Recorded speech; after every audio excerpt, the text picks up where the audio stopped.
Shane Dawson, some people like him, and some don't. Me personally though, I don't really care about that. I'm just here to talk about all these documentaries that he made like 2 years ago. In the past few weeks of my life, I've been obsessed. I've decided to take it upon myself to watch every single one of them, all 7 series. Combined, they are about 23 hours long, which is a lot. Now, the main reason I decided to do this to myself right now at this moment is because I felt like enough time has passed since they came out for me to actually be able to look at them without all the hype that revolved around them at the time. And also, I've already seen all of his movies and all of his short films as well, so I think this will be really interesting to see in comparison. How much he has evolved since these really bad movies. Has he gone better? These are also things that he had full creative control over. You know, since they're just YouTube videos at the end of the day. So I want to see if he did a good job. I want to decide if these documentaries are actually good or not. Now, if you'd go over all these documentaries, you'd notice one clear thing, that there's one element that really brings them all together,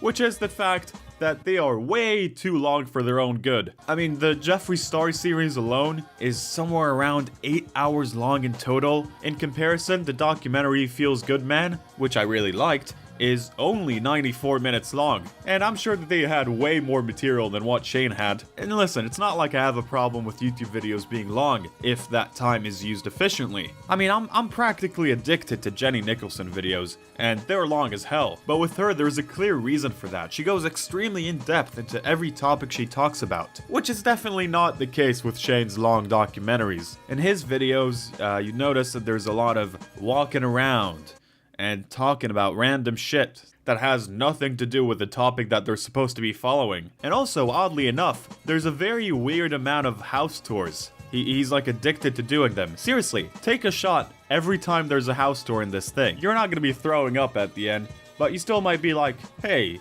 that was kind of a lot. I didn't expect it to be that much. Now, the way I'm going to be addressing this is I'm just going to be going over these series one by one, and at the end of each segment like that, I'll be giving each documentary a normal, classic rating between 1 to 10. And when we're fully done with all of them, we'll see exactly what's the average score of all these bad boys. That way, we can figure out in a concise and scientific way if they're actually good or not. I'm very excited, and I'm sure that you are too. So, subscribe.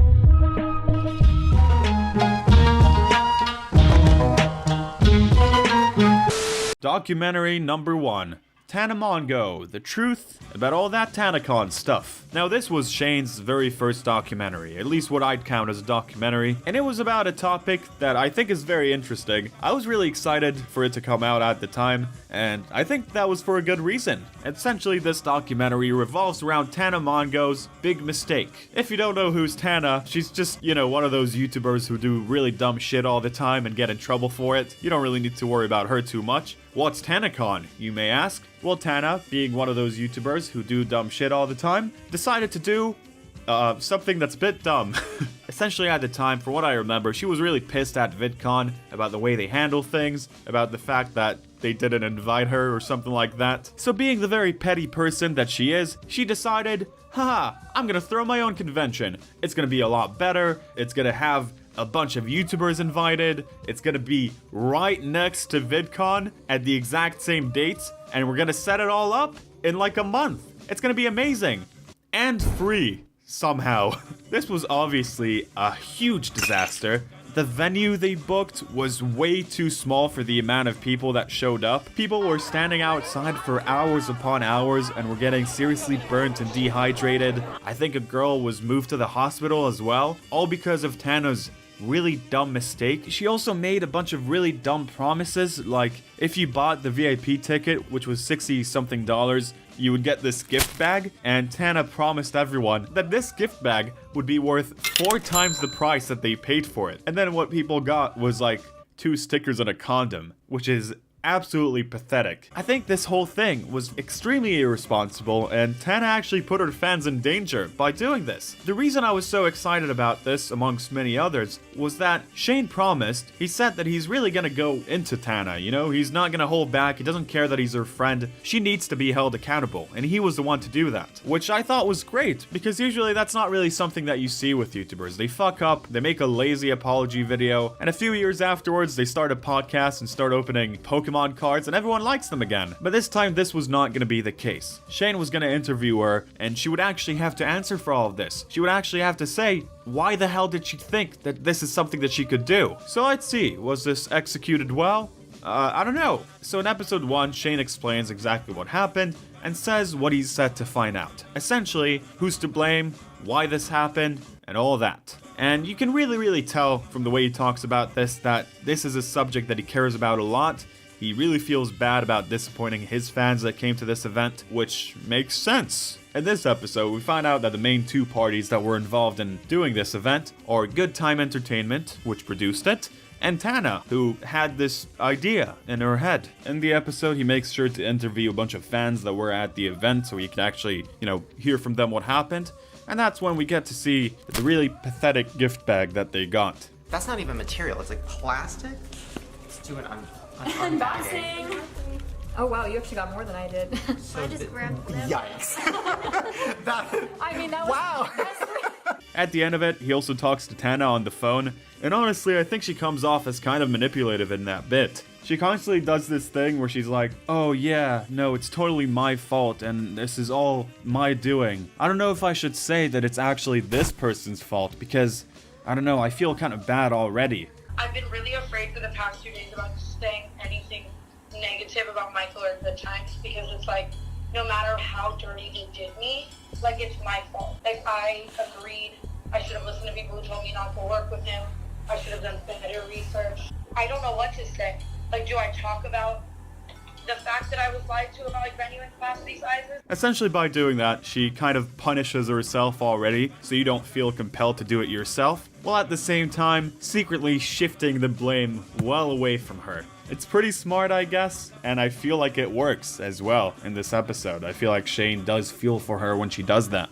Anyways, off to the second episode. This one kicks off with a short but interesting preview of Shane brushing Tana's hair while she cries, already showing us how truly objective this guy's gonna be. So the main focus of this one is on the company that produced the event, Good Time whatever, a company that is owned by this 21-year-old kid who clearly is not even close to being competent enough to throw this kind of massive event. Shane gets his side of the story, he explains how much he messed up, but also does bring up a few of the problems that came up while working with Tana. Her insane demands, like doing it at this specific time, at this specific place, giving them barely any time to do this sort of thing. The fact that she flew to Hawaii a day before the event happened, which I feel like is completely irresponsible considering the event has her name on it, and making them find a venue that can hold thousands of people right next to the big event that she doesn't like. I think that up until this point, Shane does a pretty good job. He makes sure to get both sides of the story, and he gives us a very good glimpse into why this thing was such a huge mess, all the while barely wasting any of our time with the editing. It's very precise, it's very focused, which is not the case in the future series that we're gonna talk about. But we'll keep that for a bit later. Sadly though, the ending of this is kind of where he messes it all up. He does this confrontation bit between Tana and Michael, the Good Time Entertainment guy, and this confrontation seems incredibly unfair. Tana is just sitting next to Shane while he brushes her hair, crying, and while Michael is on a little phone in the background trying to speak. Every time he says something or critiques Tana, she starts screaming and crying, so you can barely fucking hear the guy. And at the end of it, the sort of feeling you get is that, Tana is cleared. All is good now.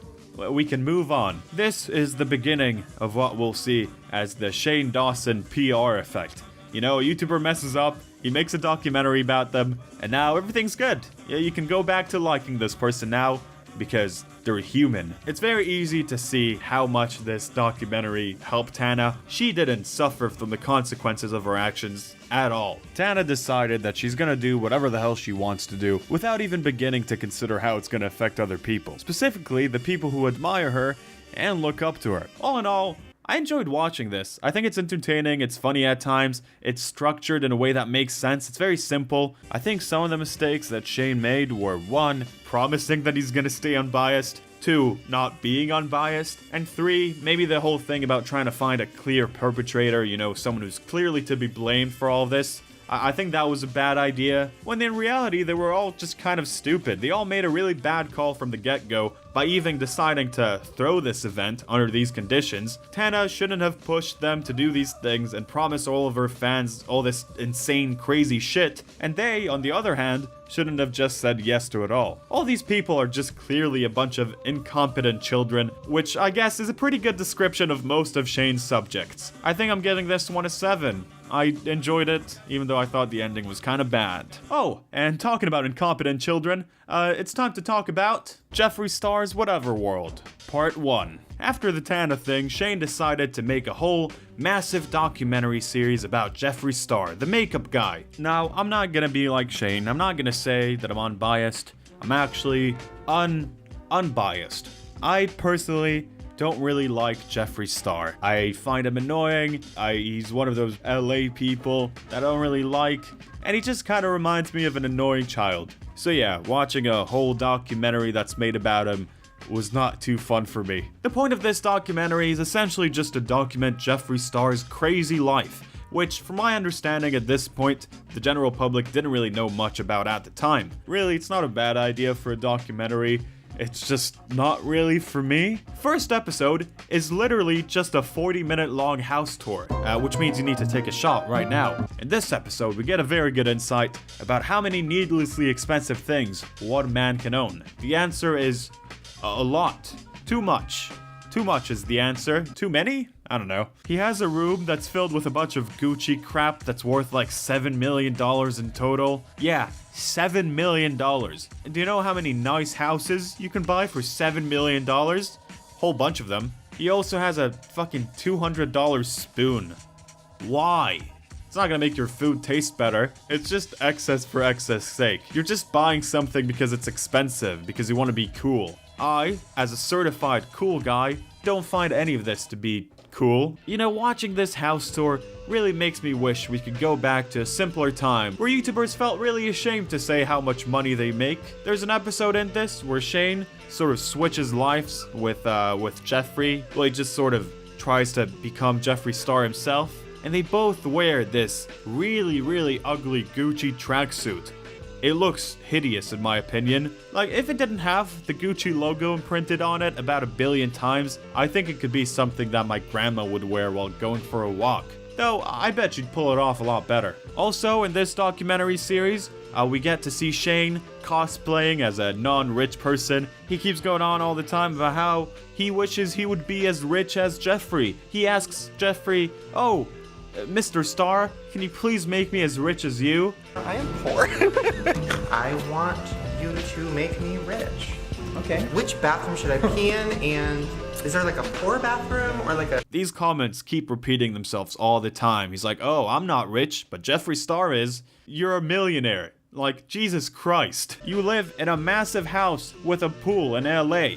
That's not something that a non-rich person can buy. You know, you can point out how crazy Jeffree Star's life is without downplaying your own wealth. It just seems a bit silly in my opinion. This was made sort of amidst when people started being like, "Hey, I don't like all this racist stuff that Jeffree Star said." So to make Jeffree Star a more compelling human being, Shane attempts to give him a started from the bottom, now we here type of backstory, which feels kind of ridiculous. This whole thing falls completely flat onto its face the second they do a house tour in the place that Jeffree used to grow up in, or just lived in, I guess, I'm not sure. Jeffree throughout the series says, "Oh yeah, I used to live in this crappy place, this fucking shithole," and then they go in and walk inside of it, and it's just this very normal, middle-class place. Also, don't forget to take a shot. And yeah, it's just not even close to this kind of dump that they made it out to be. Jeffree Star, to me, in this, just feels like this weird, detached alien. He has made so much money and has so much pointless shit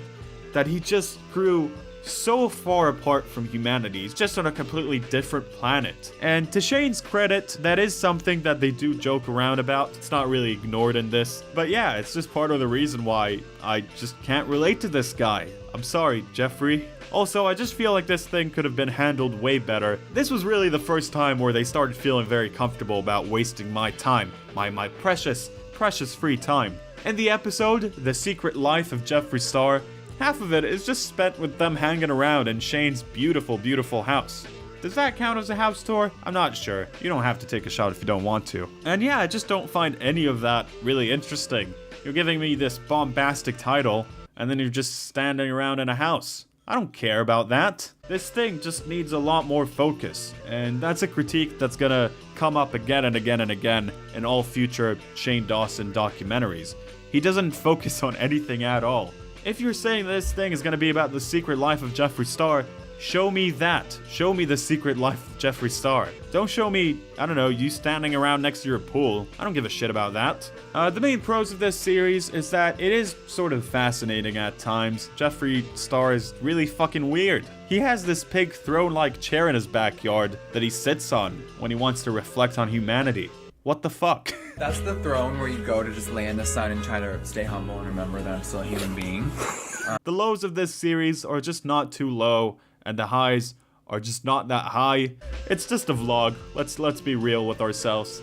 I think that's just what it is. And because of that, I'm just gonna give it a 5, because I don't really feel a lot about this thing. I didn't really care about it when it came out, and I don't really care about it now, if I'm honest. So let's go to the next one.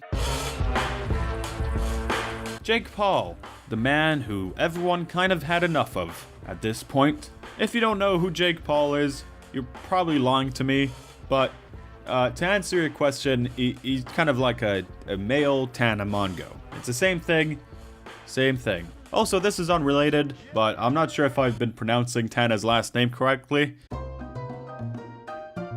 Tana Mongeau. Now, riding off the success and hype of his other 2 documentaries, Shane announced that he's gonna make an 8-part documentary series about Jake Paul's brain. The main, very difficult question he's attempting to answer this time is the following.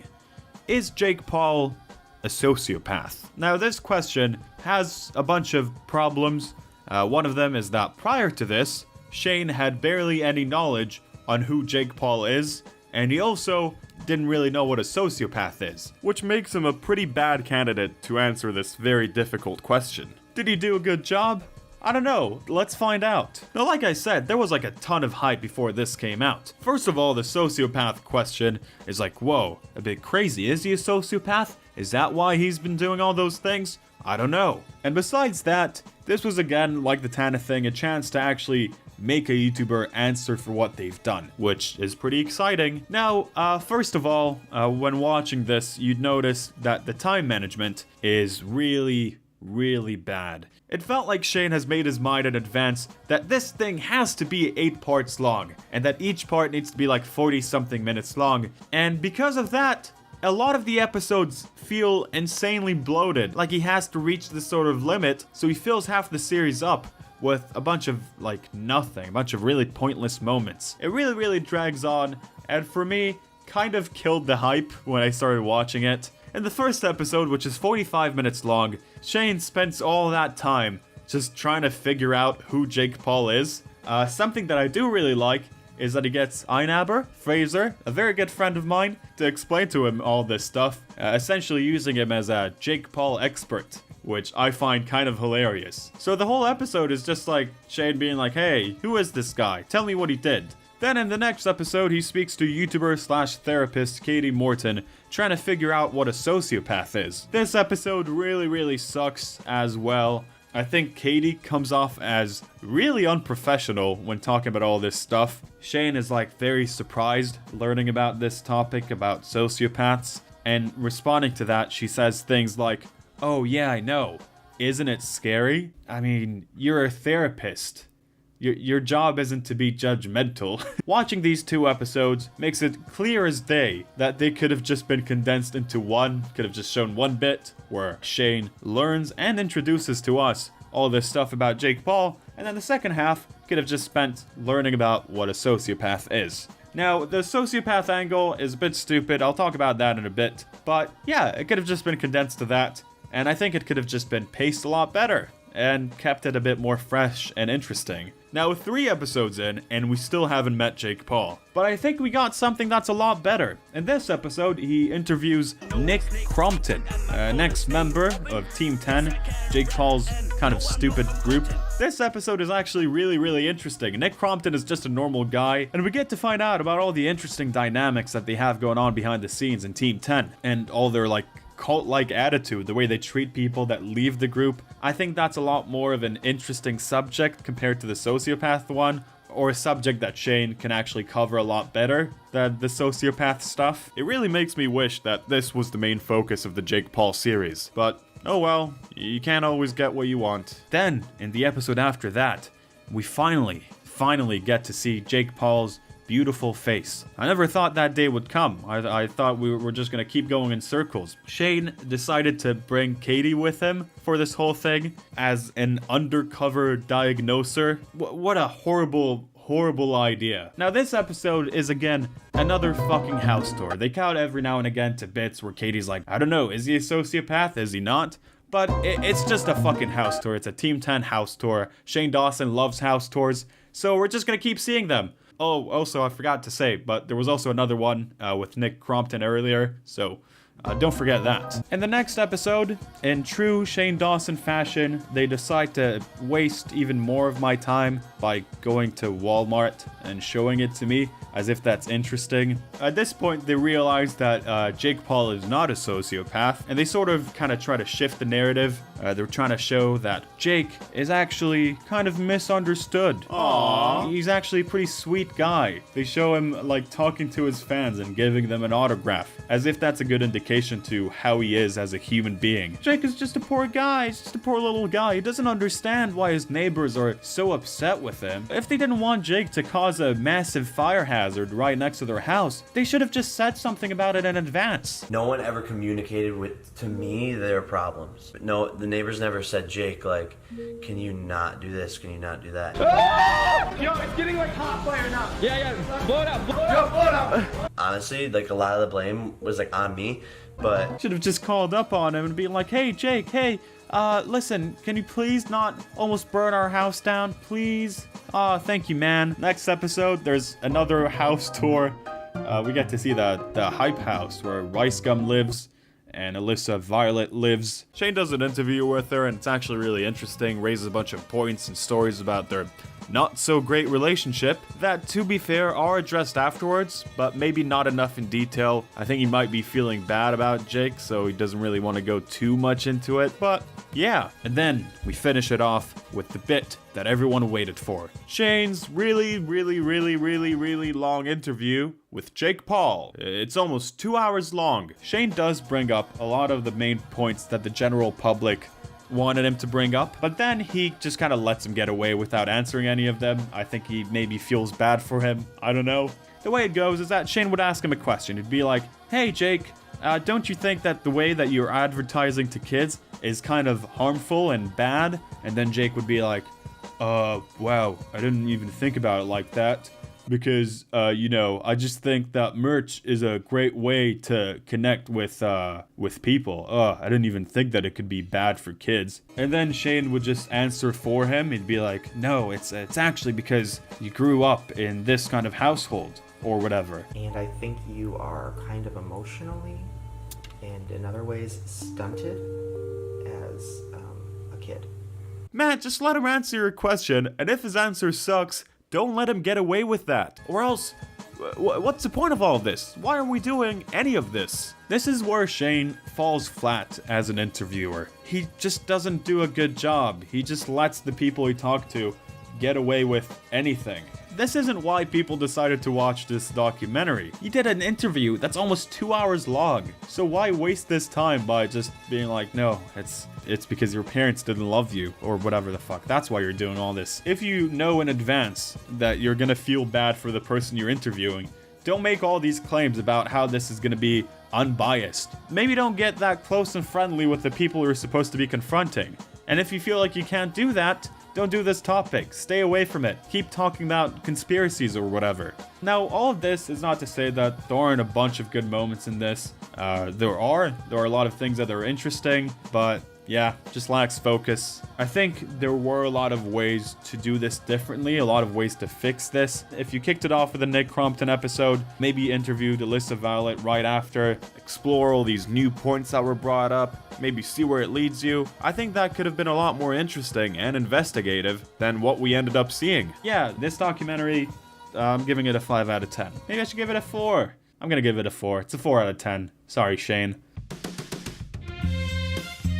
Hey, let me tell you a secret. I actually like this one. I think that this is exactly the kind of stuff that Shane excels at. And it's no wonder, the guy has so much experience making videos on conspiracies and all that kind of stuff. I'm actually surprised that he didn't make this kind of thing sooner. That's not to say that this 2-part series doesn't have its own setbacks. It does, but I'm gonna go over them a bit later, okay? You're just gonna have to wait. Tiny little bit. Maybe drink some freshly squeezed orange juice in the meantime. I know I'm a big fan of freshly squeezed orange juice. So what are they doing this? What is this about? Essentially, Shane and his ragtag team of other YouTubers bring up a whole bunch of conspiracies and then either try to dig into them, you know, see if they're real or not, if there's sort of anything to be scared of, or, you know, just talk about them, if that's all there is to do. The editing and pacing in this is honestly considerably better than most things we've talked about so far. Maybe because it's only 3 hours long, which is kind of weird for me to say,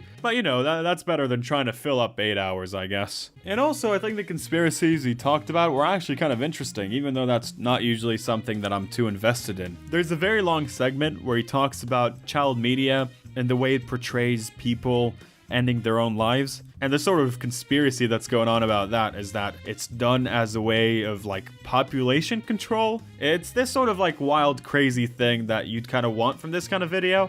And you get it, even though I don't really believe in any of it. Another conspiracy I thought was pretty fun is that Disney only made the movie Frozen to hide search results for people who are looking up if Walt Disney's head is frozen. It's just kind of funny stuff, you know, it's fun stuff. There are a lot of classic Shane Dawson bits of people just walking around in a house. A lot of it is just this group of grown-ass people going around scaring themselves, just assuming the worst about everything. There's a bit where they hear this like static sound coming from this child social media game type thing, and then Shane Dawson suggests that maybe this sound is actually a guy breathing into his mic while listening to us. To me, that kind of sounds a bit dumb. I mean, if you were this big, bad, creepy creepster, why would you leave around a bunch of clues like that for people to find you out? They also talk about a bunch of things that are just real, but also bad, like how because of Apple's live mode feature, when you turn on your camera, it is essentially filming everything that's going on, even when you don't want it to. And yeah, that's not good, but also not really a conspiracy. Another thing that I thought was a bit stupid is sort of their fixation on the whole Chuck E. Cheese conspiracy. If you don't know what this is, it's this conspiracy that stems from the fact that the pizza slices in Chuck E. Cheese are cut really horribly. Like all the slices are kind of uneven. So this theory essentially suggests that Chuck E. Cheese takes leftover pizza from people who ordered it to their tables and then just places it back so you can buy a pizza that was maybe touched by someone else or maybe like licked by someone else. I don't know. Chuck E. Cheese had to release a statement being like, hey, listen, we're not doing any of that. We're a big company. We can probably afford paying for fresh pizza. By the way, I should point out that all the good stuff I said about this series solely relates to the first episode in this 2-parter. If I'm honest, I barely remember what happened in the second episode. They spent about an hour and a half not doing anything. It really made me zone out. So because of that, I think I'm just gonna score them separately. First one gets a 7, second one gets like a 4. Let's go, next series. Onwards we move on.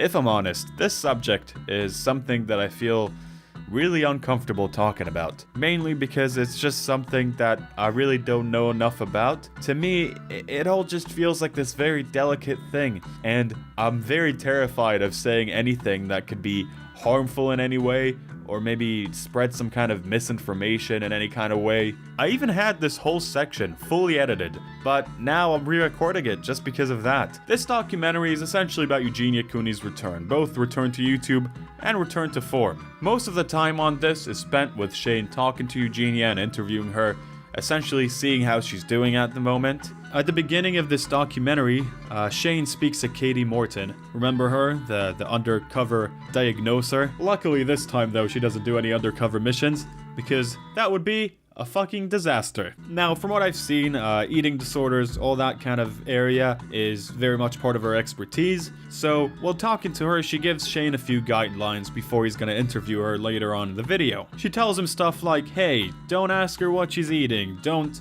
comment about her looks, all this kind of stuff, because again, it's a very, very delicate thing. But then he goes on to break a bunch of these rules anyways. Now listen, I don't want to stand on my high horse here, say that I would have done this better or done that better, because in reality, I don't think that I would have.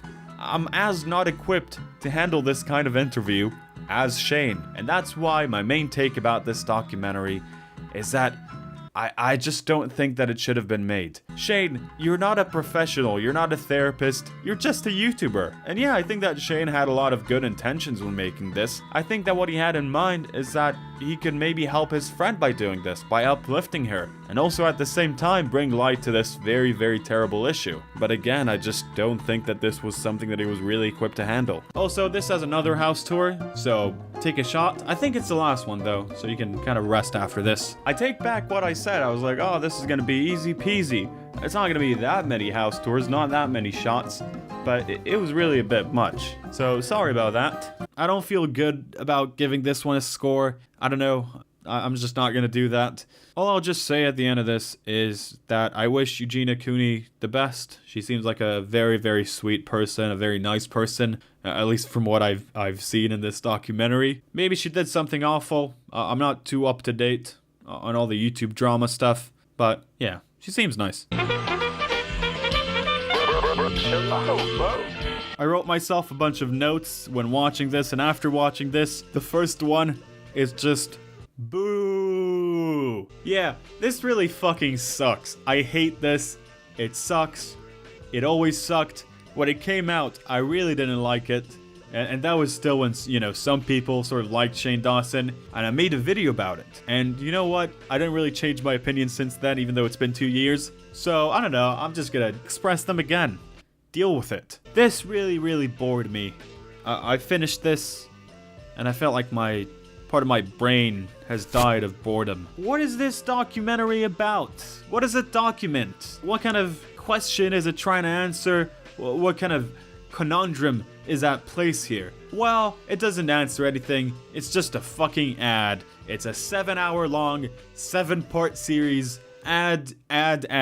Okay, no, I'm sorry. They are documenting something. I think they're releasing some kind of makeup line, a conspiracy-themed makeup line, and Shane decides that he's gonna film the whole process for you to see, so then you see it, and you're like, wow, all my favorite YouTubers are talking about this makeup thing, so now I'm gonna buy it. And then after that, when everyone buys it, you can film himself going, yay, I have a bunch of new money now. That's sick.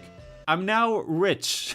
What a stupid pile of shit. This thing really goes crazy on these kind of bombastic titles. It has these bombastic titles like, oh, the ugly side of the beauty world, or the dangerous world of Jeffree Star. Oh, did you hear that, you guys? Jeffree Star, he's leading a dangerous, dangerous life as a makeup guru. You know what? Let's click on this video. I want to see how dangerous is Jeffree Star's beautiful world. Oh, it's just them sitting in a kitchen for 15 minutes. You know how in all these documentaries, Shane is kind of trying to paint these YouTubers in a certain positive light. In the first Jeffree Star one, he's like this guy who struggled a lot to get to where he is, started from the bottom, now we're here. And in the Jake Paul thing, he's just like a misunderstood little boy. And this one, the angle that Shane is trying to go for is that Jeffree Star is a genius. The way that he portrays him as a genius is really, really funny.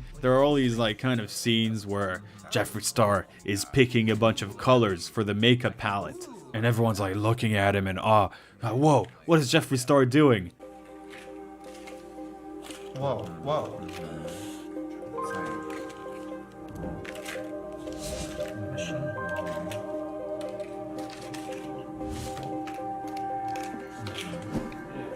I'm so like turned on right now. Just like watching somebody like Who knows what the fuck they're doing? These guys are so fucking weird, man. It really reminds me of that one bit in Community. Jeffree is a genius. He has to be. If he isn't, I've given almost 2 weeks of my life to an idiot. That is unacceptable. Therefore, Jeffree is a genius, and I will die protecting his vision. The editing in this thing is absolutely disastrous. It's some of the worst editing I've ever seen in really anything. You wouldn't expect this coming from a guy who's been making videos for like over a decade. But the editing in this really sucks. A lot of it boils down to this decision that Shane made in advance that this whole thing is gonna be 7 parts and each part is gonna be an hour. And then after he made that decision, he's just like, okay, I need to fill this with a bunch of crap now. So the way he does that is just with an insane use of flashbacks. There's like a flashback every 2 seconds. They're usually like in the same sort of locations as well. So they might be walking down this makeup factory and then Shane would say something and then it would cut again to another bit of them in the makeup factory. When you watch that, it's just so confusing. You don't really get what's happening in the now and what's happening in the flashback world. And for me, like when watching all of it, my brain already turned into mush. So it was really hard to fully understand what's going on. It's just like shit. It's really shit. At the end of the day, this whole thing really fucking sucks. It makes me realize that a lot of these documentaries could have just been saved by a competent editor. It really makes you understand the true importance of editing just well. It's not like this thing is made for like TV where every episode needs to hit a certain length, or like it's supposed to be a feature film so it needs to be at least, I don't know, an hour and 20 minutes long. No, it's a YouTube video. No one is making it make these videos in that length. You could just cut all the bullshit and make it a, a fun, entertaining sort of series following you making all this makeup. But instead, it's just a bunch of flashbacks. Just a bunch of flashbacks. It's all a bunch of flashbacks. I'm giving it a 2. Am I giving it a 2? It's not a 1. It's not that awful. I don't think anything in this is a 1. I'm giving it a 2. Yeah, that's good. The only note I wrote to myself when I finished watching this one is not really a documentary. I feel dumb. Yeah, it really is not a documentary, and I do feel dumb for just watching the whole thing. Who can blame me? I don't blame myself. I'm okay with myself because I watched the first half of it and it was just again a bunch of people walking in Shane Dawson's house, and I was like, this is normal. This is what I'm used to seeing. And they're just like standing around talking about TikTok, I think. Shane is like, I don't get the youth. I don't think that's a direct quote, but that's sort of the vibe you get. He's like, TikTok, schmitschmuck. And they're talking about like Charlie D'Amelio. And yeah, it just felt normal. Half of these documentaries have just people standing around talking about random shit. And then in the second half, I started to realize that it's just like an update video. And he's like, hey, I haven't uploaded in a very long time. Sorry about that. I'm Shane Dawson. And then he starts telling us about like this ghost that he's been seeing in his house, and like his mother saw it as well. And that's sort of it. Oh, he also said that he's making like a horror movie that's gonna include this demon that's in his house. I guess if that ever happens, I'll make a video about that. I think we all know that that's gonna happen. Pros, I like the thumbnail. And I guess the ghost stories are kind of fun. Con, it's not really documentary. And it's not even trying to be. I'm just a bit of an idiot. Or am I? I'm not sure. You know what? I actually don't give a crap, because we've now reached the moment you've all been waiting for. You've waited for this for so long, and now we're here. It's scoring time, baby. Let's go. So these are the scores that we got for each one. TanaCon, a 7. Jeffree Star thing, number 1, I gave it a 5. Jake Paul series, I gave that one a 4. First conspiracy episode, gave that a 7, enjoyed that quite a bit. Second conspiracy episode, didn't really enjoy that one at all. Gave that a 4. And then lastly, I gave the second Jeffree Star series a 2. Simply because it's one of the most boring things I've ever seen in my whole life. Now we're gonna take all of them, put them in the averaging box. We're gonna average everything up, do a little bit of maths. So, the average score of all these Shane Dawson documentaries is, drumroll please, It's a 4.83. It's a 4.83, a classic 4.83. Now, I could be nice, I could round it up to about a 5, but actually, I'm gonna go ahead and do the complete opposite to that. I'm gonna round it down to a 4. Because if I'm honest, and reading all these scores now,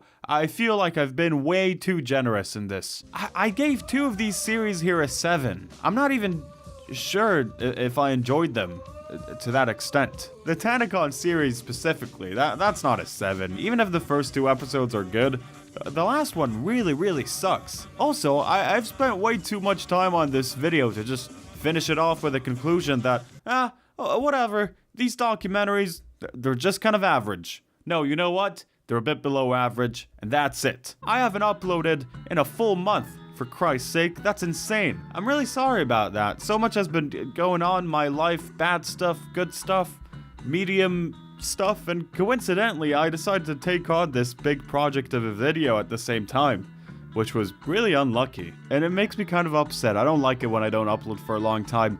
It really unsettles me for some reason. But hey, I'm back now. I'm uploading weekly again. So, I don't know, please comment something on this video, like it, do anything to feed the algorithm. It doesn't like when I don't upload for that long. I don't want to displease it. I'll see all of you guys in a week from today in a brand new video about Mr. Also, if you reach this point in the video, make sure to include the word world in your comment. Shane Dawson really likes that one. Adios, guys. See you in a week. Love you. Goodbye.